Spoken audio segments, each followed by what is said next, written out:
نحمد و نصلی علی رسولہ الکریم اما بعد فاعوذ باللہ من الشیطان الرجیم بسم اللہ الرحمن الرحیم معزز اساتذہ کرام اور عزیز طلباء السلام علیکم۔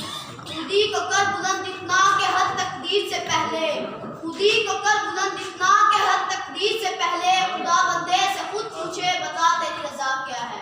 صاحبہ اس وقت میں اقبال کے فلسفہ خودی پر لفظ شاہی کی کوششوں میں مصروف ہوں۔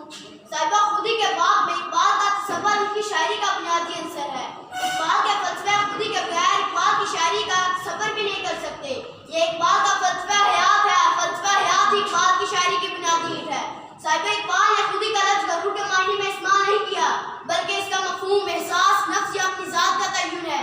یہ ایک ایسی چیز ہے جو حدیث میں بھی ملتی ہے، یعنی جس نے اپنے نفس کو پہچان لیا اس نے اپنے رب کو پہچان لیا۔ معزز اساتذہ کرام، اقبال کا پیغام یا فلسفہ حیات کیا ہے؟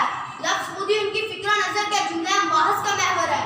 اس محور تک اقبال کی رسائی سے ذات و کائنات کے بارے میں بعض سوالات کے جوابات بھی سامنے آئے ہیں۔ عزیز طلباء، انسان کیا ہے، کائنات کیا ہے، ان دونوں کی اصلیت کیا ہے؟ مرزا غالب بھی کچھ ایسے نظریات، جذبات اور احساسات رکھتے تھے، تبھی تو فرماتے ہیں تجھ بن نہیں کوئی موجود، تجھ بن نہیں کوئی موجود، پھر یہ ہنگامہ خدا کیا ہے؟ سبزہ گل کہاں سے آئے ہیں، سبزہ گل کہاں سے آئے ہیں، ابر کیا چیز ہے، ہوا کیا؟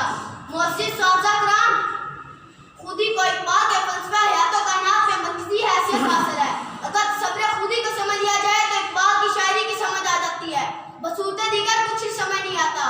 عزیز طلباء، ڈاکٹر سید عبداللہ مرحوم لکھتے ہیں خودی خود حیات کا دوسرا نام ہے، خودی سے مراد خود آگاہی ہے، خودی ذوق طلب ہے، خودی اعمال کے مترادف ہے، خودی سرچشمہ جدت و ندرت ہے، خودی یقین کی گہرائی اور گہرائی ہے، خودی سوز و حیات کا سرچشمہ، ذوق تخلیق کا ماخذ۔